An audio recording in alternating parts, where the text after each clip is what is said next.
안녕하세요. 말씀과 함께 기도 오늘 42일차 사도행전 25장부터 27장까지 말씀 보도록 하겠습니다. 자, 25장에 들어가면 3절에 베스도의 호의로 바울을 예루살렘으로 옮기기를 청하니 이는 길에 매복하였다가 그를 죽이고자 함이더라. 24장과 25장을 연결해서 보면 지금 사도 바울은 가이사랴라는 곳에 2년째 구류 상태로 있습니다. 그때 총독이 누구였습니까? 벨릭스. 이제 총독이 바뀐 거예요. 베스도로. 그러니까 총독이 바뀌었으니까 예루살렘에 올라갔거든요. 그랬더니 거기 종교 지도자들이 예루살렘으로 바울을 옮겨달라 이렇게 요청했다는 것입니다. 이유는 그를 죽이고자 합니다. 여러분 2년 지나도요. 그래서 제가 써놨습니다. 마귀는 교활하고 굉장히 끈질깁니다. 그래서 우리가 단단히 말씀 가운데 붙들려야 되는 이유가 바로 거기에 있습니다. 우리 앞에서 살펴봤잖아요. 우리 자객, 암살단을 헬라어로 시카리오라고 부른다고요. 그래서 바울을 죽이기 전에는 물도 마시지 않고 음식도 먹지 않겠다고 했던 사람들이 한 40여 명 있다고 그랬었잖아요. 2년 지나도 이 사람들이 뭐 밥이야 먹었겠죠. 먹었겠지만 여전히 사도 바울을 암살하고자 하는 그러한 목적을 가지고 있다라는 것입니다. 또 한 가지 살펴볼 것은 바울은 매우 활동적인 사람 아닙니까? 우리가 이제 제가 앞에 지도도 보여드리고 했었는데 그런 사람이 지금 2년 동안이나 구류되어 있다. 이거 굉장히 힘들었을 것 같아요. 근데 오히려 그 기간이 영적으로 더 깊어지고 성숙해지는 시간이 아니었을까 싶습니다. 그래서 하나님께서요, 그냥 머물게 하시면 그냥 머물러 있어야 됩니다. 그러니까 주님이 하시는 거잖아요. 그러니까 우리가 이 믿음을 정확하게 붙들어야 된다고 생각합니다. 그래서 여기 써놨습니다. 사랑은 뭡니까? 오래 참고입니다. 사랑은 뜨겁고 열정적이고가 아니고요. 고린도전서 13장이 사랑장이잖아요. 거기 제일 첫 번째 나오는 항목이 오래 참고죠. 저는 성도의 실력이 바로 여기에 있다고 생각합니다. 그래야 하나님의 때와 방법을 받아들일 수가 있습니다. 조급하면요, 내 때와 내 방법으로 하게 되거든요. 그럼 망치는 거죠. 그래서 우리가 어느 정도 기대를 내려놓을 필요가 있습니다. 그러니까 사도 바울 입장에서 생각한다 그러면 하나님이 나를 2년 동안이나 구류해 둘 줄은 아마 상상도 못했을 거예요. 사도 바울은 2주만 가만히 둬도 이게 종이 쑤시는 사람인데 2년 동안이나 구류해 뒀으니까. 근데 사실 그게 믿음이라고요. 그래서 여러분 기대를 내려놓으시기 바랍니다. 무슨 기대요? 내 뜻대로 된다는 기대. 아브라함의 75세 때 창세기에 보면 그 약속의 자녀에 대한 말씀을 들었거든요. 근데 10년이 지나도 아무런 소식이 없는 거예요. 그래서 어떻게 했습니까? 85세에 이스마엘을 낳았습니다. 그래서 여러분 그런 얘기 많이 들어보셨죠? 기다리면 이삭, 서두르면 이스마엘. 이스마엘 때문에 굉장히 좀 힘들고 어려운 일들이 많이 생기잖아요. 그래서 우리가 하나님께서 말씀하셨으면요, 그 약속이 이루어질 줄을 믿고 기다릴 줄 아는 것. 우리 25장을 여러분 읽으시면서 하나님 앞에 나 자신의 믿음, 하나님 말씀대로 그대로 그냥 묵묵히 그 자리를 지키고 기도하며 나가는 것 굉장히 소중하다 생각합니다. 11절에 보면 이제 예루살렘으로 올라가겠느냐 그랬더니 사도 바울이 하는 이야기입니다. 만일 내가 불의를 행하여 무슨 죽을 죄를 지었으면 죽기를 사양하지 아니할 것이나 만일 이 사람들이 나를 고발하는 것이 다 사실이 아니면 아무도 나를 그들에게 내줄 수 없나이다. 내가 가이사께 상소하노라 한데, 그러니까 상급심 법원에 신청을 했다는 것입니다. 그 바울은 로마 시민권자잖아요. 그래서 가이사가 누굽니까? 황제예요. 황제를 가이사 이렇게 부르거든요. 그래서 황제께 상소하겠습니다. 로마 시민은 그런 권한이 있으니까.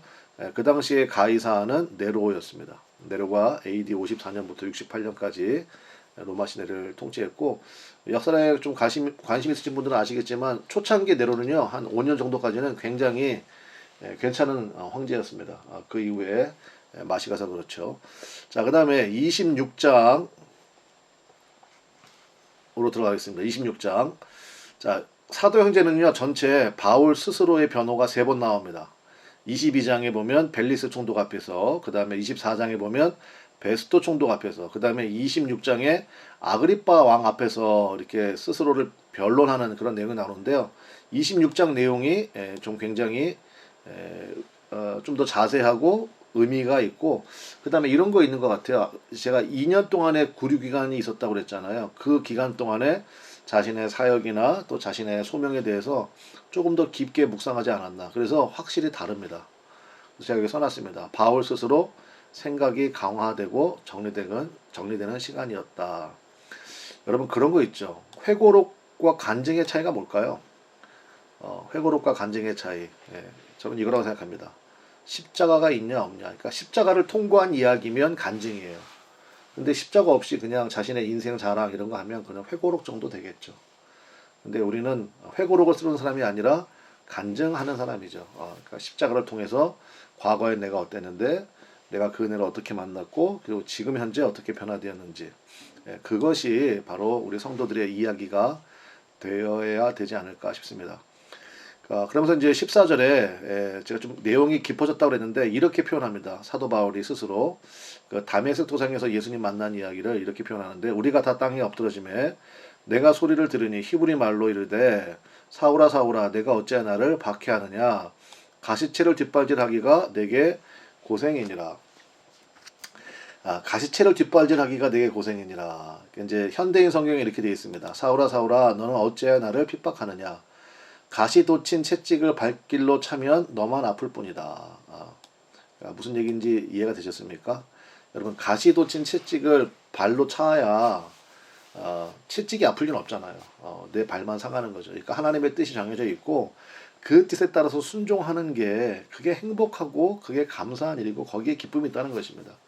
우리 성도 아닙니까? 성도는 예배의 자리에 있어야 돼요. 그게 기쁨입니다. 그 많이 다니고 뭐 돈 벌러 다니고 뭐 한다고 해봐야 돌아보면 남는 것도 없거니와 바로 이거죠. 가시채를 뒷받침하기가 내게 고생이다. 혹시 여러분, 우리의 삶이요 하나님이 우선순위가 아니고 또 우리 자녀들을 놓고 기도할 때도 그런 모습이 보인다 하면 우리가 하나님 앞에 정말 이 말씀을 붙들고 기도할 수 있다고 생각합니다. 하나님, 아무개가 지금 가시채를 뒷발질하기가 참 난감합니다. 주님 불쌍히 여겨달라고. 18절에 저는 이게 여러분 이제 암송하셨으면 좋겠다 하는 구절인데요. 18절 보면 사도 바울이 복음을 한마디로 요약하는 겁니다. 그러니까 제가 한마디로 요약하는 게 이게 실력이거든요. 18절 보세요. 그 눈을 뜨게 하여 어둠에서 빛으로 사탄의 권세에서 하나님께로 돌아오게 하고 죄 사함과 나를 믿어 거룩하게 된 무리 가운데서 기업을 얻게 하리라 하더이다. 신앙생활은 뭡니까? 첫 번째, 눈 뜨는 겁니다. 영안의 눈을 떠야 돼요. 그리고 하나님 영안의 눈을 뜨기 원합니다. 그래야 우선순위가 정립이 되죠. 그래서 눈 뜨면요 어둠에서 빛으로 가게 되고 사탄의 권세에서 하나님께로 향하게 됩니다. 하나님께로 향한다, 돌아온다, 이게 회개잖아요. 그리고 죄 사함을 받게 되고요. 그 다음에 나를 믿어, 예수님을 믿어 거룩하게 된 무리, 이게 뭐죠? 교회입니다. 그러니까 교회 가운데서 하나님께서 내게 주신 사명, 그것을 붙들고 나가게 된다라는 것입니다. 그래서 여러분 18절의 말씀을 우리가 암송하면 좋겠고요.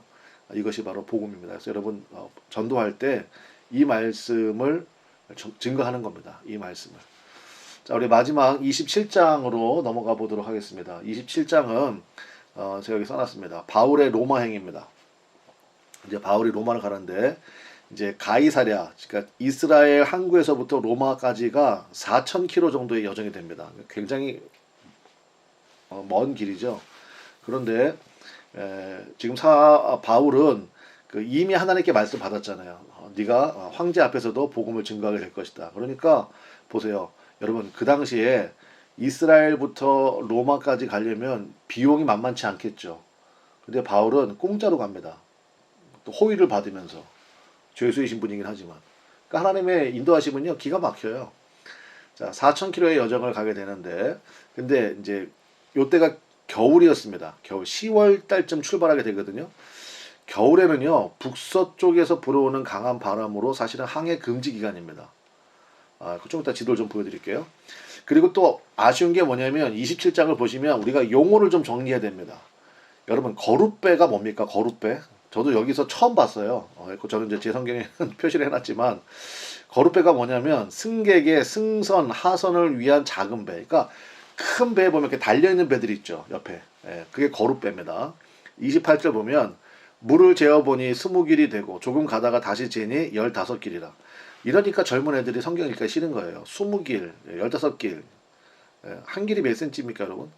근데 현대인 성경 같은 데 보면 수심을 재어보니 약 37m였고 좀 더 가서 다시 재어보니 28m였다. 그러니까 좀 이런 것들이 좀 빨리빨리 바뀌었으면 좋겠는데 이런 것들은 안 바뀌고 참 저런 안타까움이 있습니다. 그래서 여러분 안 바뀌니까 우리가 바뀌어야 돼요. 그러니까 여러분 인터넷 가시나 이런 데 보시면요.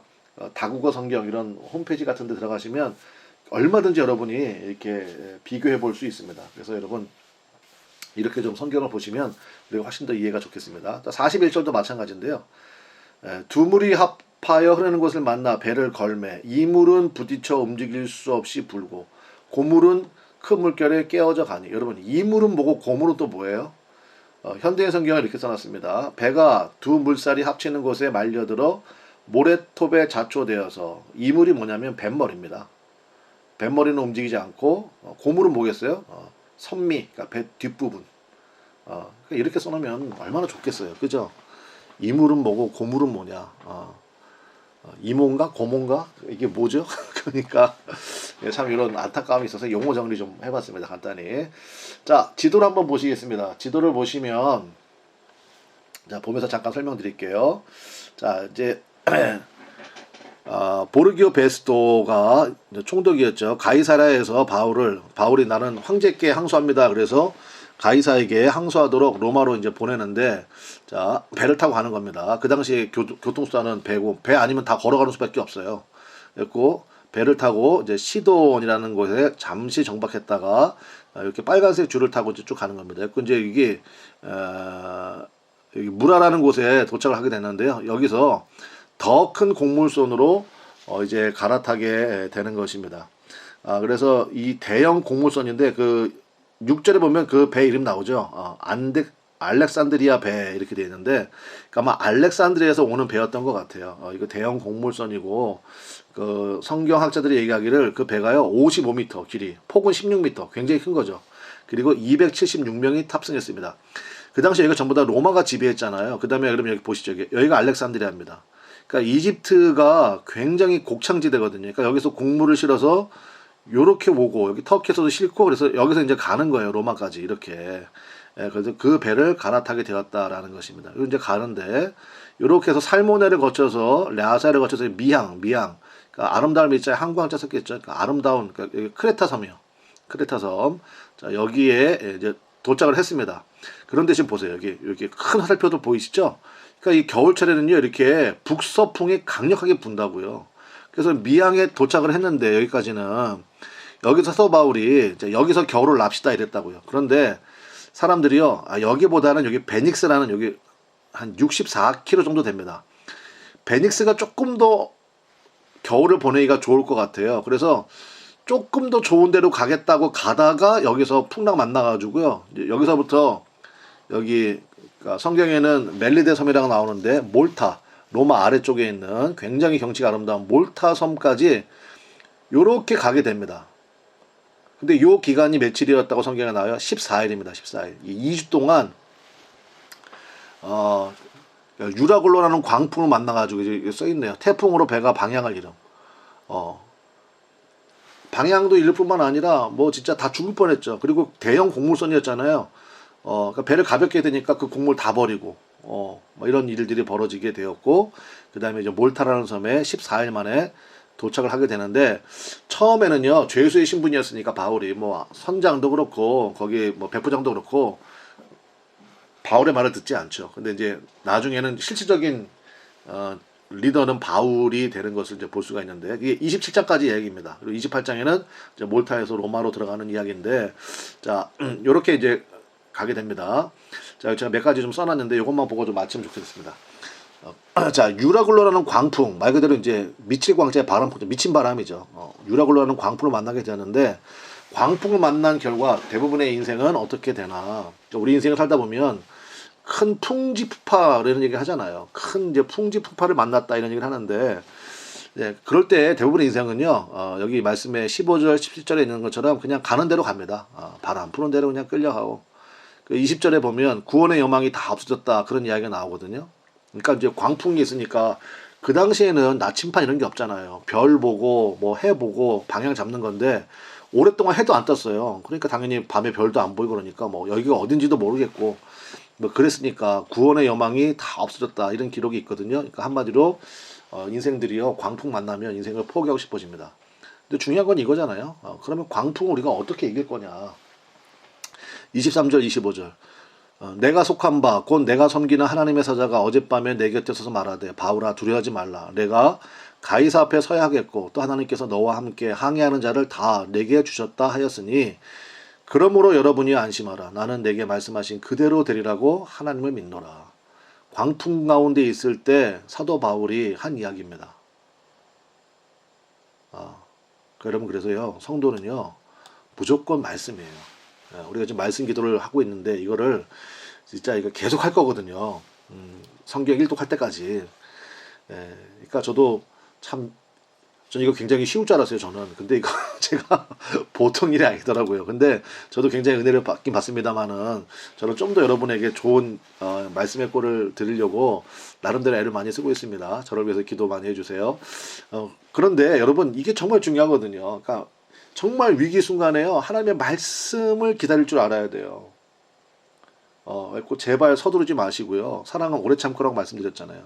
그래서 위기 순간을 만났다. 목사님 광풍을 만났습니다. 미친 바람이 내 인생에 붑니다. 그럴 때는요 뭐 해야 됩니까? 말씀 기다려야 됩니다. 전문가 얘기 듣지 마세요. 전문가는요 안 된다는 이야기를 어렵게 하는 사람들이 전문가예요. 27장 11절 보시면요 백부장이 선장과 선주의 말을 바울의 말보다 더 믿더라 이런 말씀이 있거든요. 당연히 선장과 선주의 말을 더 믿었어요. 근데 나중에는요 이 배의 실질적인 리더는 바울입니다. 그래서 여러분 말씀을 기다리셔야 됩니다. 그 다음에 29절 날이 새기를 고대하더니 요 고대하다는 말이요 원문에는 포베오라고 되어 있는데 이게 그 사도행전 10장에 고넬료가 경외하는 사람이라고 할 때 그 단어가 바로 이 단어입니다. 그러니까 포베오라는 단어는 이 고대한다는 이 단어는요 경외하다 기도하다의 뜻이 있어요. 그러니까 요거를 풀면 날이 밝아오기를 기도했다. 그러니까 해가 뜨기를 기도했다 이런 뜻이잖아요. 오랫동안 해를 못 봤으니까 여러분 주신 말씀을 붙잡아야 되고요. 그 다음에 날이 밝아오기를 간구하는 자세가 필요합니다. 정리하겠습니다. 자, 말씀에 집중해야 되고요. 말씀 받았습니까? 그러면 그대로 이루어지기를 기도해야 됩니다. 그래야 하나님의 역사가 우리 가운데 나타나게 된다는 것입니다. 자, 이제 사도행전 이제 한 장 남았습니다. 내일은 주일이니까 주일 예배 드리시고 월요일 날 우리 사도행전 28장과 이제 로마서 서론 들어가도록 하겠습니다. 오늘도 말씀 3장 여러분 잘 읽으셨습니까? 그 말씀 묵상하고 기도하는 은혜가 있기를 바랍니다. 우리 내일 주일 예배 때 뵙도록 하겠습니다. 감사합니다.